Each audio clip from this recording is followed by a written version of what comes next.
The following is a presentation of the Championship Racing Network. Drivers, start your engines.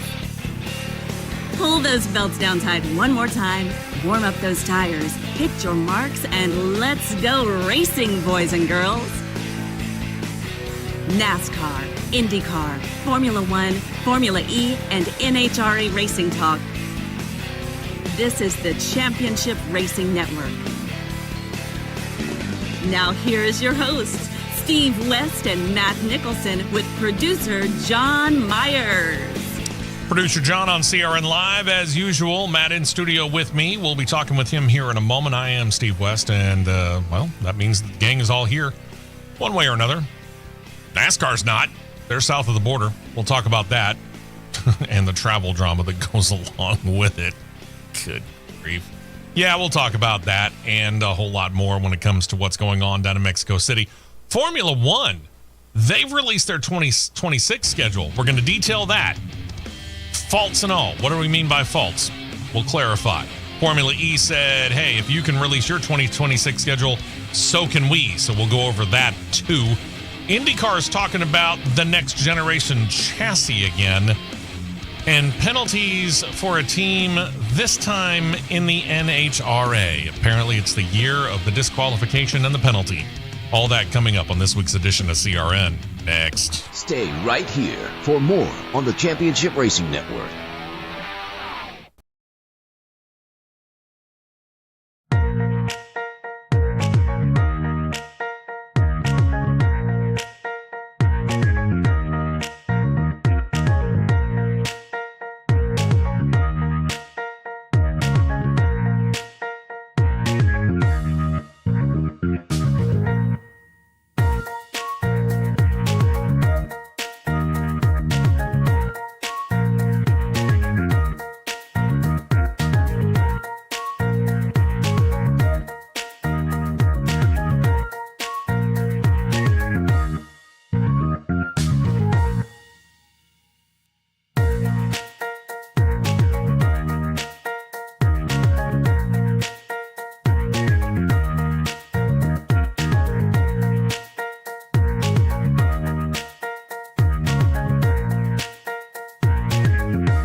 Tires and 2 cans of fuel, and we're back to more racing action on the Championship Racing Network.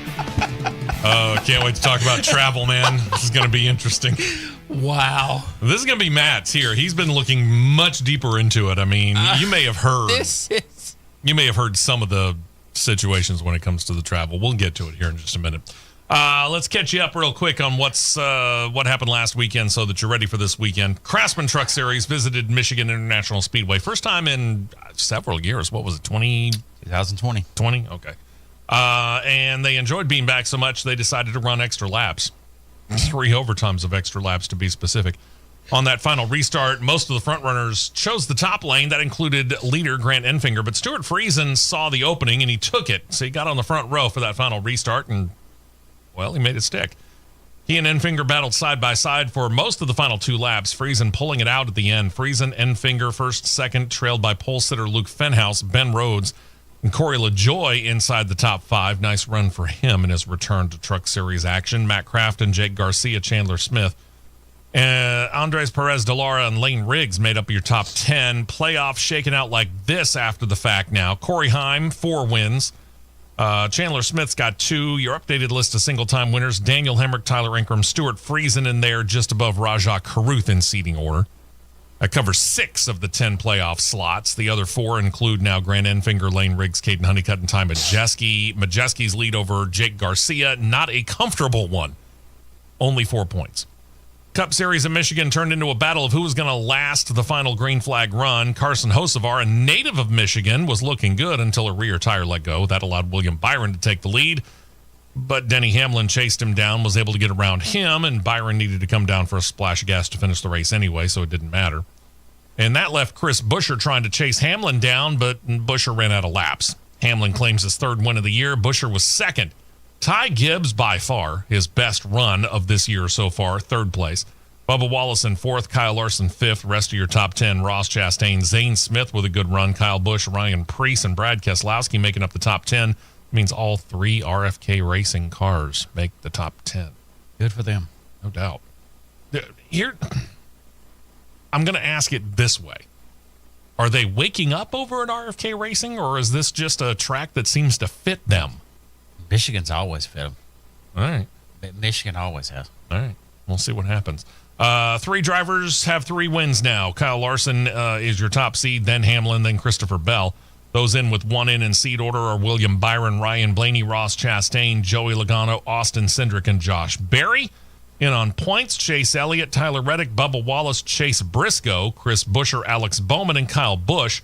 Busch and Ryan Preece are actually tied on points, but Kyle Busch holds the tiebreaker in that situation. And that takes us down to Bristol, Tennessee, with the Super Grip Thunder Valley Nationals getting their finals in on Sunday afternoon/evening. Top fuel finals were between Steve Torrence and Justin Ashley. Ashley a tick quicker off, a little bit, just a tick off the light, but then Torrence takes the lead as Ashley smokes the tires. He had to shut it down.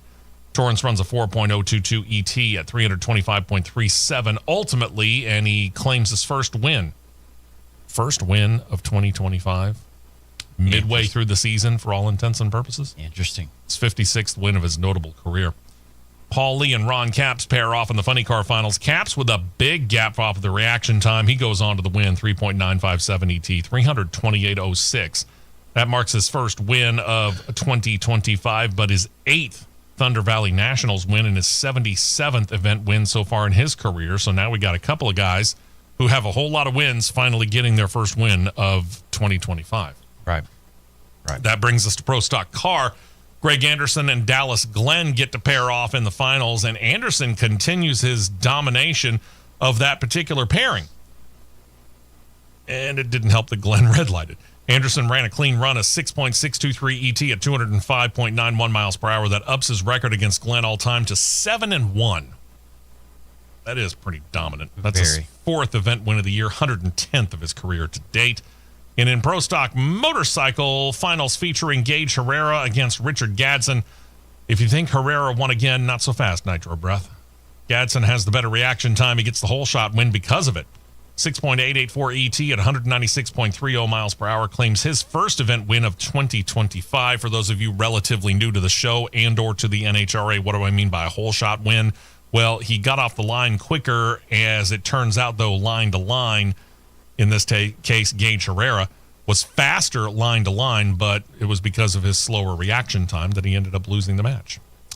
So there you go. Top Fuel points, updated standings. Tony Stewart leads Top Fuel by 71 over Sean Langdon. It's weird to say that, but it's true. 89 up on Antron Brown, Doug Collett 115 back, and Justin Ashley 178 down. Austin Prock is 38 up over Jack Beckman in Funny Car, 78 up over Paul Lee. Then Matt Hagan's 98 back. Ron Capps is in 5th, 171 behind. Greg Anderson, your leader in Pro Stock Car, he's got a 50-point gap over Dallas Glenn. Matt Hartford's 230 down, 301 behind is Corey Reed and Eric Latino in 5th, 364 points out. Needs binoculars, at least.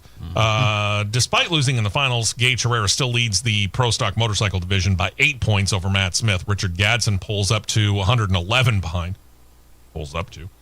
Chase Van Zandt, 173 down, 175 back is Steve Johnson. So this weekend's slate of racing, if Mother Nature cooperates, I guess, because there is, I think, some rain in the area for today at least. The Xfinity Series going to be running the Chilongo, I'm not sure which. Chilongo, thank you. 150 on the Autodromo Hermanos Rodriguez. It's in NASCAR form. Yeah, it's slightly different from F1 form. A 16-turn, 2.51 mile long road course. No, it's the F1 course. It is. Is it the full one? I was led to believe it was a different one. Okay, no, it is the full one. Race is going to be shown on the CW network. It's going to be heard on MRN Radio. Starts 4:30 p.m. Eastern, 3:30 p.m. Central Time. While NASCAR heads south, Formula One's going north of the U.S. They're going to run the Pirelli Grand Prix of Canada. 14 turns, 2.9 mile long, Circuit Gilles Villeneuve. Race is going to air on ABC on Sunday, tomorrow as we air live, starting at 2 p.m. Eastern, 1 p.m. Central Time, with the Cup Series up next. It's going to be the Viva Mexico 250 on the very same Autodromo Hermanos Rodriguez.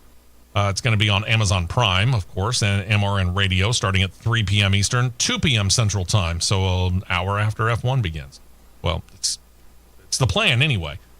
Then you get to real life. Travel snags, to be specific, got in the way. Mostly it affected practice yesterday, and they had to have practice because none of these guys are familiar with this course. I mean, there's a couple of guys who, way back in the day, back when the Xfinity Series raced there, did run, but that's what, 15, 20 years ago? Close, yes. So, it's kind of like going... For me, who graduated high school in 1986, going, hey, did you take Spanish in high school? I didn't, but let's just say I did for a moment. Yeah, I took Spanish in high school. How much do you remember? None. Squat. You raced at Autodromo Hermanos Rodriguez 2 decades ago. How much do you remember? Nothing. Yep, nada. So they had to practice, but practice got delayed. Why did practice get delayed? Where to start, right? Where to start at the 12 after. Because we got this. I can see and understand the point of flying everybody in a group. We get the idea that we charter substantially large airplanes, fly everybody in the industry down. Okay. Several people that know me that do know that I have a growing, I can't say the word affirmation, a growing likeness of aviation. Sure. Okay. And you've been fascinated with it ever since I've known you. A growing fascination with aviation. Mm-hmm. And it continues to grow. Even to the point to where I have, and I'm still am when I get past all this health-related junk I'm dealing with, considering getting my pilot's license. Okay. Now, it's public for public view that you can see which planes leave which airport at any point in this world. Sure, yeah. So I just so happened to come across and see when I think it was the 2311 group shared an image of, all right, here we go on the trip, that they're on that it is clear that they are on a charter aircraft that I immediately seen, they're going on a 6.7. 6.7 is a large plane. Yeah. All right. then you go, okay, they're flying to Mexico. And I've always known that Mexico City International is literally 3 minutes from the racetrack. Okay, they're not flying there. Where are they going? Well, they're going to Santa Lucia International Airport that is on the northern side of town, 45 minutes away. So that's travel snafu number one, according to Ron White. Somebody must not own a globe or a street map for Mexico City. All right. Kind of does make us wonder who set up this whole charter thing. And then I'm looking. We're going to wonder more in a moment. Yeah, we're going to really wonder more in a moment. Then I'm looking and see, okay, so they've got 767. Okay, ooh, they're getting the 777. They're flying them in bulk. 2 767s, 1 777 at the time, an A330-200, all substantially large airplanes that can carry 250 plus per run. Yeah. And the purpose is because NASCAR decided to do this in bulk. It's kind of like what we were talking about when it came to the haulers last week. They staged them all so that they could all basically run in a big convoy from the Texas border all the way down. 132 haulers running one big giant convoy that takes 17 hours because they can only run 45 miles an hour through the state of Mexico. Yeah, with military escort. From Laredo all the way to the racetrack. So there you go. And then we look up and see, okay, the A330 was chartered by National Air Cargo. The first 777 and the 767s were chartered by Omni Air International. Very popular airline that charters football teams, especially when they go play in the Hawaii Bowl, wherever they're going from. They fly on those larger airplanes that fly a straight shot. Then we have Ameristar Jet International. This little bitty company that decided to send a 39-year-old 737-200. Remember, they're doing 737-900s now. There's a 900, 800, 700. There is a 6. There is a 5. There are some 4s that fly charter teams for basketball. There are a few 3s that fly for charters. But this is the oldest 737-200 flying in the United States of America. So we're sending that from Charlotte to Mexico City. Or maybe not. That's basically the Xfinity Series team charter that when they go, we're flying down the runway at Charlotte, and we hear a poof, and then we're stopped. They don't go through one plane. They go through 2 planes. So we get to call the company that owns 3 777s previously owned by Delta Airlines that they purchased, known as Gridiron Air, better known as Coach Prime's charter jet that took them from Boulder to San Antonio to the Alamo Bowl to get us from Charlotte to Mexico City yesterday at 2 o'clock. Yeah. And when did practice start at Mexico City? 3:30 Mexico time. They left Charlotte at 2 Eastern. Oops. So there were a very substantial amount of Cup teams that only had that many or less people on their car during practice. And for those of you listening on the radio, that's 5. And I do know that, one team in specific, better known as Haas, they all flew charter. I mean, they all flew commercial. They said, forget it. We're going commercial. We're just going to get there. So now, instead of Xfinity having 2 days worth of practice, they get to cram everything into 1. Yeah. Good luck. So after all that, there's still one more bit of racing action to happen this weekend, and it's Indycar back in action. The Bommarito Auto Group 500 is going to be running at Worldwide Tech Raceway at Gateway on a Sunday evening tilt that'll air primetime on Fox and IRN Radio. 8 p.m. Eastern, 7 p.m. Central Time on a Sunday evening. Huh. All right, go for it. It leaves Formula E, the NHRA, and the Craftsman Truck Series as the series that we cover regularly being off this weekend. Oh, by the way, the people over in France, they're putting on a little race that you might have heard of from time to time. It's called the 24 Hours Le Mans. I didn't bother to look up everything as far as where you could find it because, the truth be told, if you're interested, you'll figure it out. I did find out this morning, though, interestingly enough, on the pole for the race is a Cadillac. Okay, then. Because both the Penske cars got DQ'd. Well, Shocker. that's another story altogether. We'll have to see what ramifications come out of that. Yikes. What series is Penske involved in so far this year that they haven't been penalized, if not outright disqualified? That'd be 0. All right, then. Hey, batting 1,000. Way to go, Roger. Now we know why you made the changes up at your front office. I want to look into that a little harder. Just saying. Here Wow. we go. They did not meet minimum weight. Oh, there you go. All right, when we come back, we detailed this during the Cross Flags podcast, but you know what? It's a big enough news story. We're going to detail it again. And that is the return of a long-lost brand to NASCAR racing and the long-term ramifications of it. And yeah, I use that term purposefully. We will be right back with more on the Championship Racing Network.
For more action on the Championship Racing Network.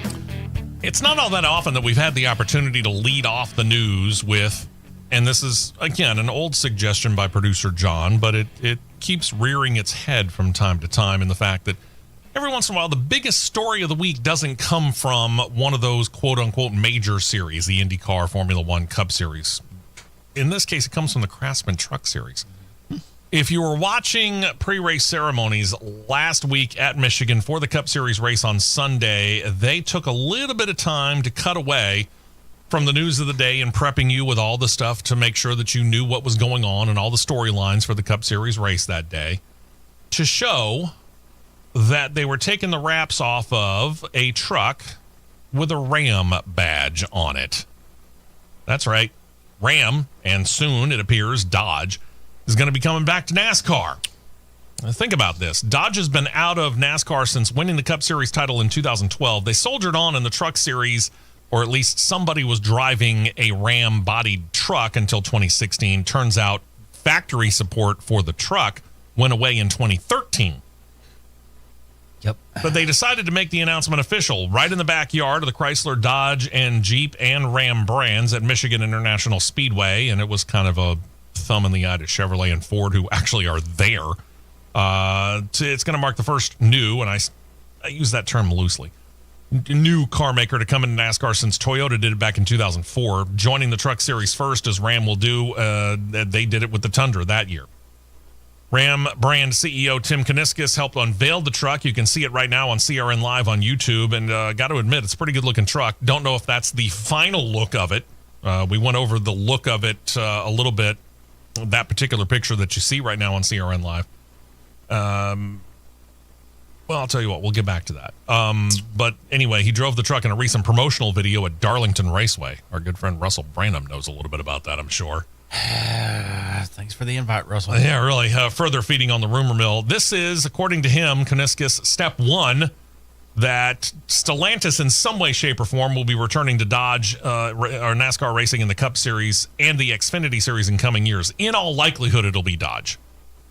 Oh, yeah. And I say in all likelihood because they haven't confirmed that that is the brand that they're going to be bringing in, but it seems to make the most sense because, well, Stellantis, way back when, decided that Dodge was going to be what GM decided almost too late that Pontiac was going to be. It was going to be the performance division of the company.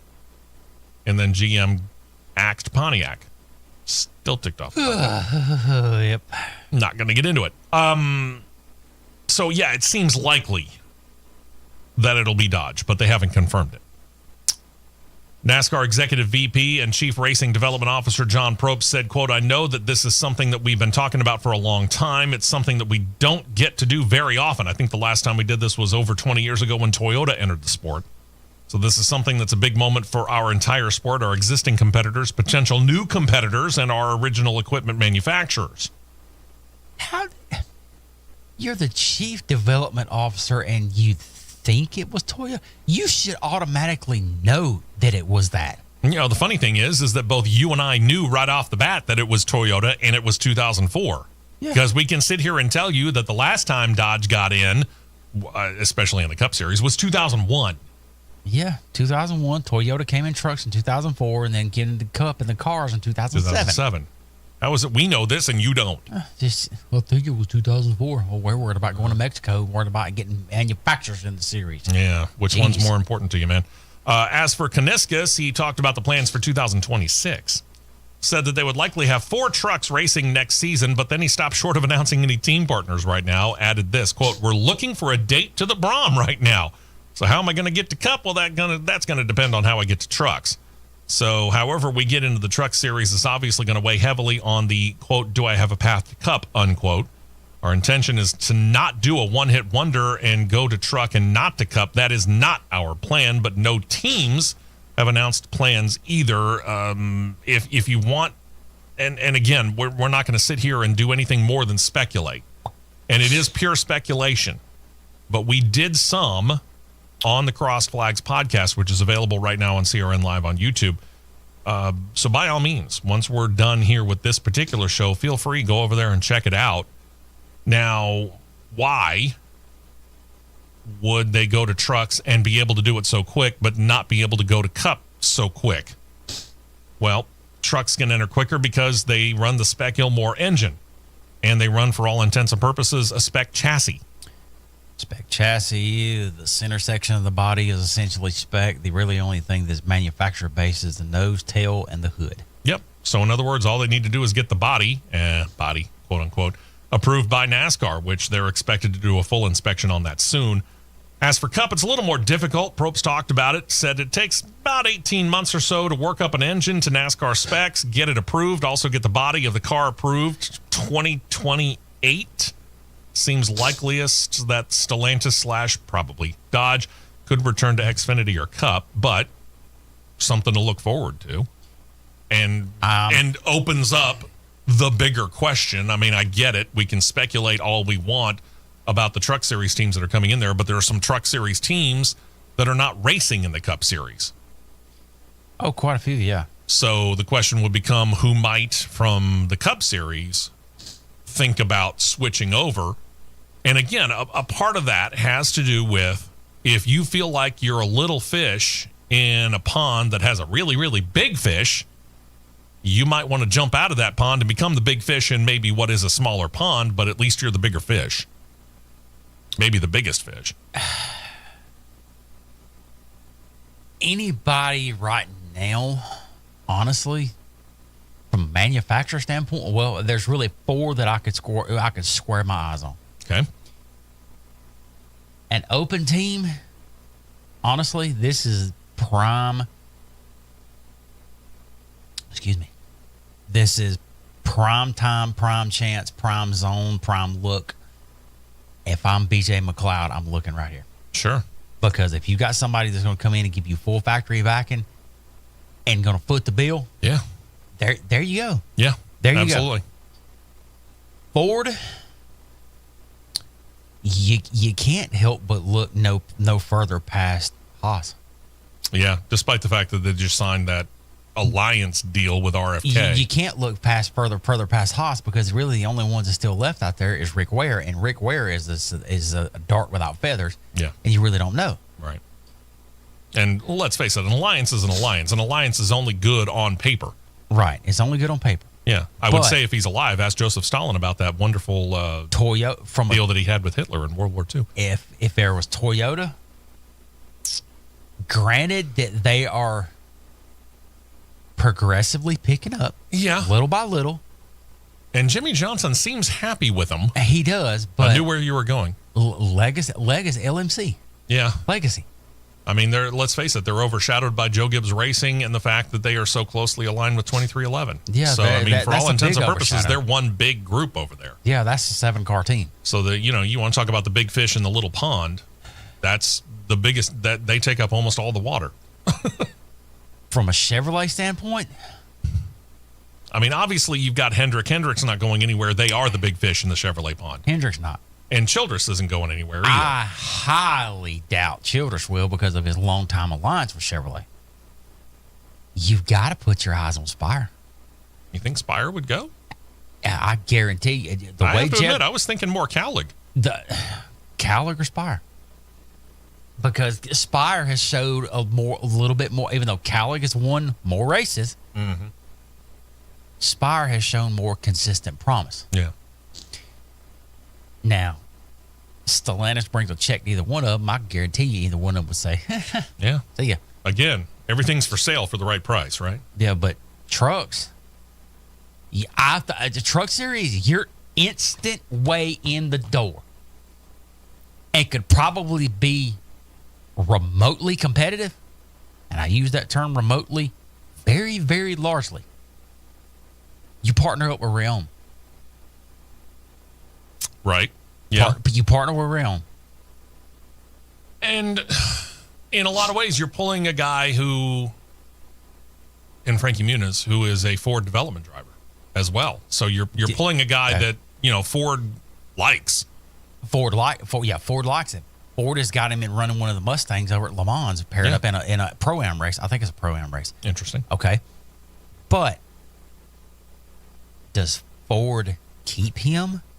Or how hard did they try to keep him? How hard did they try to keep him? Yeah, exactly. When you got Stellantis and Dodge over here going, hey, we can put you in a tighter program and get you in better equipment. Because essentially right now, he tries and he puts so much mental, emotional, and physical effort in this to succeed with this because he really wants it. Mm-hmm. But when Ford has got him in some cases, past back marker equipment. Yeah. We'll be that's kind. A problem. We'll be kind and say subpar. Subpar. When you've got an opportunity to put him in that 5th Thor Sport truck. Yeah. If you're going to have somebody as a manufacturer development driver, put them in one of your top flight equipment vehicles. Yeah, you'd think. So, all right, let's presume, and it's in all likelihood going to happen, that Dodge is also going to put out an Xfinity Series team. Now, you mentioned Haas as a possibility.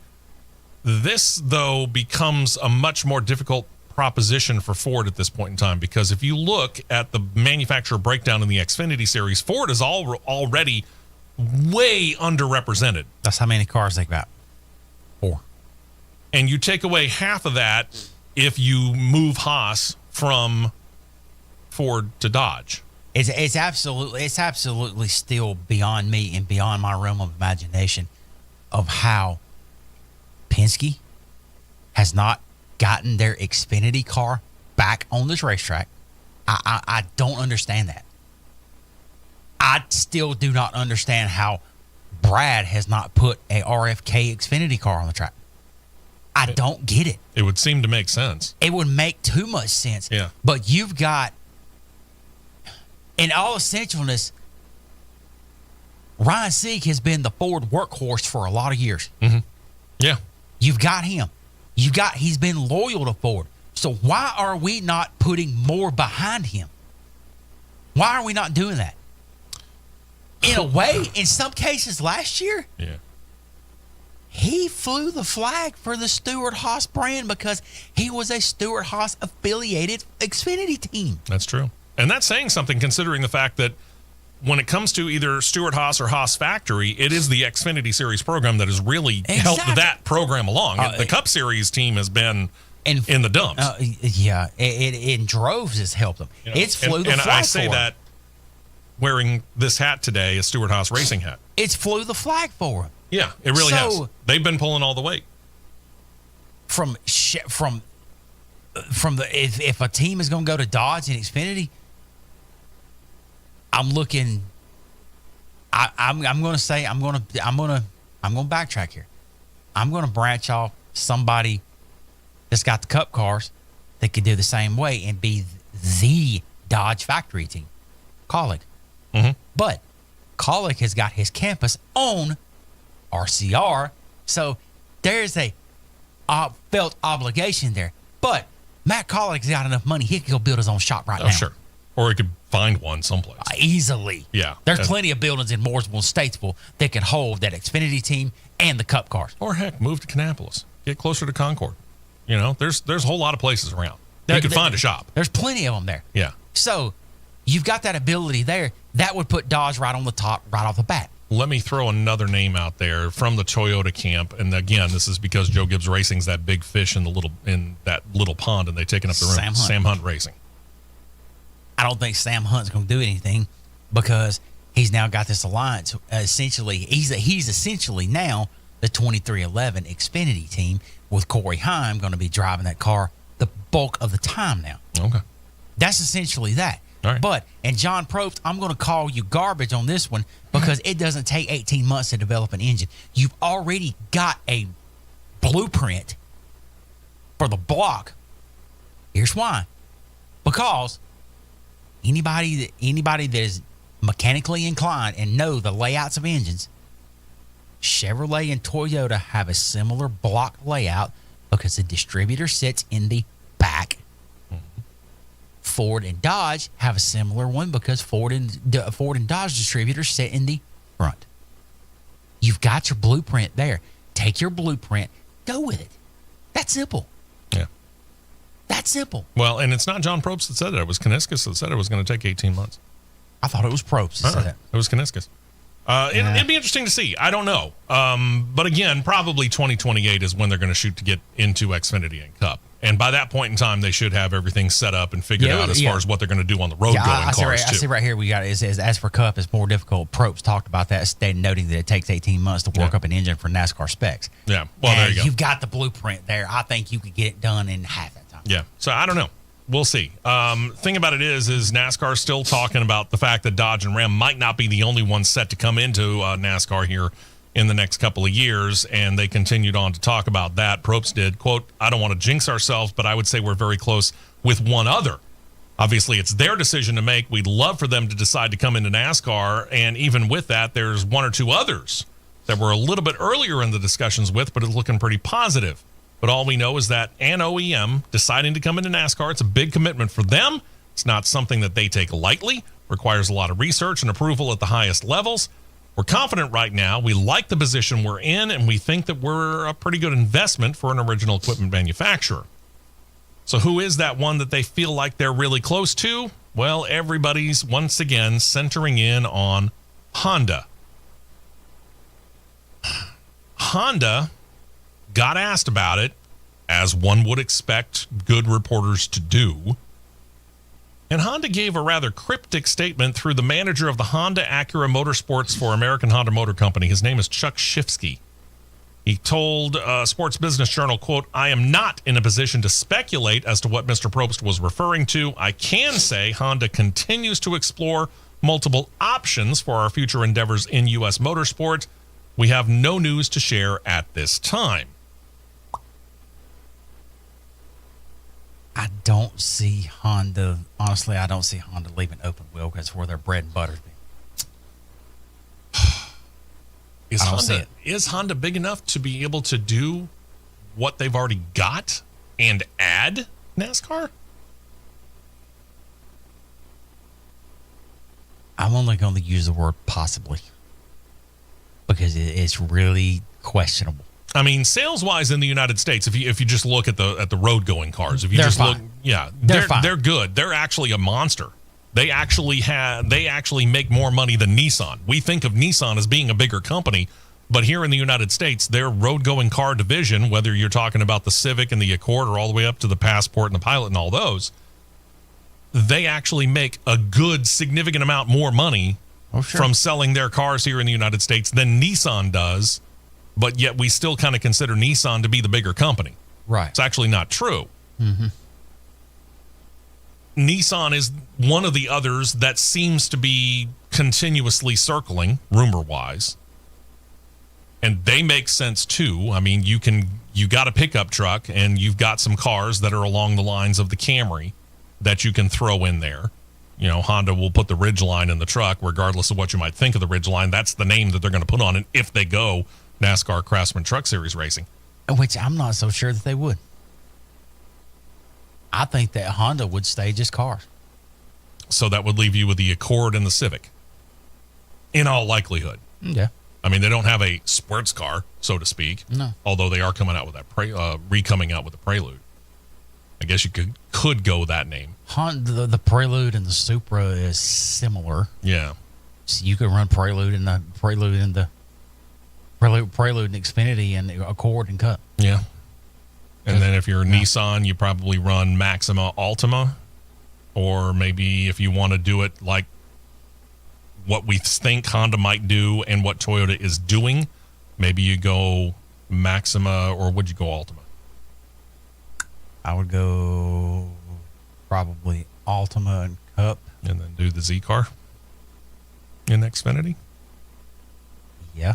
And then obviously you got the Titan over there, which you could put in trucks. For Titan would be a no-brainer for trucks. It'd be a nice, easy slide in for that. Yeah, it'd be a no-brainer. So, but, you know. Because you got that Supra, you go 240Z Prelude and Supra and Cup. I mean, Xfinity. For those three brands. Okay. Well, we'll see. I don't know. Time will tell. We'll see. Right now, we're just happy that Ram's back. We'll keep an eye on it, and as soon as we find out anything about who might be joining them, we'll let you know. Got to get past Mexico first. There's one particular driver, though, that did not go in the Cup Series, specifically. It's not because he's afraid of Mexico, or at least that's not publicly why. I'll tell you why when we come back as we get into Cup Series news. We will be right back with more on the Championship Racing Network.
fuel only, fuel only. Go, go, go. We're back to the Championship Racing Network. All right, so we're going to take this in chronological order because, well, a lot of stuff happened this week. Specifically, Cup Series driver Denny Hamlin. Denny Hamlin decided he was going to put family over career, noted that while longtime fiancé Jordan Fish continues to wait as of early this week for the birth of their child, he has Ryan Truex on standby to head down to Mexico. Fish, about 2 weeks past her due date as of Monday and Tuesday of this week, still waited at that point in time, and Hamlin got on with SiriusXM Satellite Radio, said that logistically it's just too difficult to head down to Mexico and then head back for the birth, and if in time, could get back down in time for the race. Again, it was early this week he appeared on SiriusXM Satellite Radio when he said this, quote, "I said from the very beginning, if she hasn't had the baby by the time I need to leave for Mexico, then I'm not going to Mexico. I think that's the proper thing to do, but really just letting her call the shots, I think that's the best thing. When her body, her mind says that it's time, then that's what we'll do. And ultimately, I need to be there for her during and in post and all of those things. It's just going to be making sure that I spend the proper time with her, and obviously the racing will come in second this weekend." Well, on Thursday, the day they were supposed to leave out for Mexico, travel problems aside, he announced the birth of their son. Due to wanting to spend the time with Fish in the new family edition, he indeed is going to skip the race this weekend. He has turned the car over to Truex, and I guess Ryan Truex is the de facto reserve driver, to borrow the Formula One phrase, for Joe Gibbs. He is, yep. Okay. He's basically the Toyota reserve driver. So he's going to be, is he pulling double duty? Is he in the? No. He's not in the Xfinity. Okay. No, Bell is in the 24 car. Okay. In addition to that statement on social media, he posted a quick and simple additional statement, quote, "See you guys in Pocono." Now, because he has not actually missed the race yet, he will seek the waiver after this weekend officially, because he is in the playoffs at this time due to the 3 wins he holds, and he wants to retain, obviously, his 18 playoff points that he's earned. Now, with that Kyle Larson update that came after the whole Indy 500 situation last year, we call this the Kyle Larson update. We call it that. NASCAR doesn't, but everybody else in the world practically does or should. When it comes to what they will and will not approve a waiver for, birth of a child is something that they will approve a waiver for. And it was approved yesterday. Okay. Oh, so he had? I thought it was. I thought he yesterday. had to wait. No. Until he actually missed the race. No, it was applied for yesterday due to circumstances, and they automatically approved it. Wasn't there a time when you had to wait until you actually missed the race and then you applied? I don't recall. Let's say somewhere I heard that, but I don't know why. Not sure. I don't recall. Huh. Okay. Well, excuse me. I do get things wrong from time to time, and that's why he's here.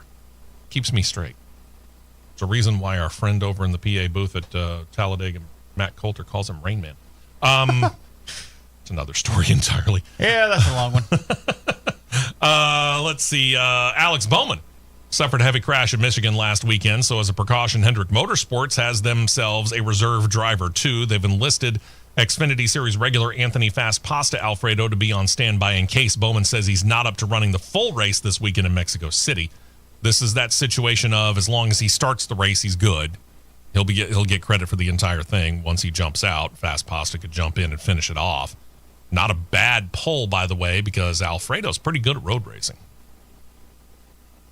He's not bad, considering he does all the test work and everything for Hendrick and Chevrolet. Huh? So I think he'll be okay. I think he'll be all right. They're in good hands if he needs to get out. I didn't hear much from him after the 2 practice sessions yesterday. He ran both practice sessions all the way through yesterday. Yeah, but I didn't hear much afterward about anybody asking about how he felt or anything like that. So I don't know what his status is this morning. Let's put it that way. Mm-hmm. Some sad news from NASCAR: the passing of former team owner Travis Carter. Carter, pretty much a NASCAR lifer, came into NASCAR in the early 1970s, the ripe old age of 23. He was named the crew chief for Benny Parsons, who would go on to the NASCAR Hall of Fame. With him, they won the 1973 Cup title, then would go on to claim the 1975 Daytona 500 before getting other crew chief jobs with some other teams. But finally, he decided he wanted to step out on his own and started Travis Carter Enterprises in 1990. In his time as a team owner, his cars claimed 6 pole positions, but no wins. In all, Carter, as a crew chief's got 30 wins to his credit, as noted, the 1975 Daytona 500 and a Cup title from 1973. Reports had him entering hospice care recently. Passed away on Tuesday of this week due to causes that was not totally revealed. Travis Carter, 75 years old. Travis Carter's impact, if you will, on NASCAR, and we'll just leave it at the Cup Series. We don't necessarily have to go, dropping it down to other series. A lot of,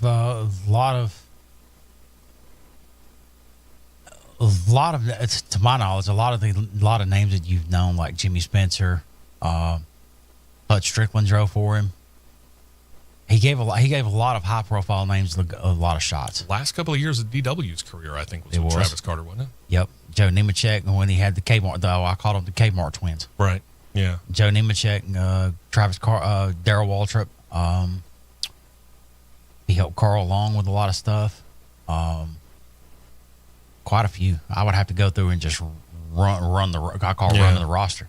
Quite a few. And we've said this, and among all the things that we could talk about, and since we talked about DW there, Darrell Waltrip basically kind of said that when it comes to getting into team ownership, he is glad that he did it, but in some ways kind of wishes he hadn't. Mm-hmm. I don't know as I would put Travis Carter in that situation. I mean, he had some success, 6 pole positions, but then again, DW had some success. He was a winner in his early years as an owner. Mm-hmm.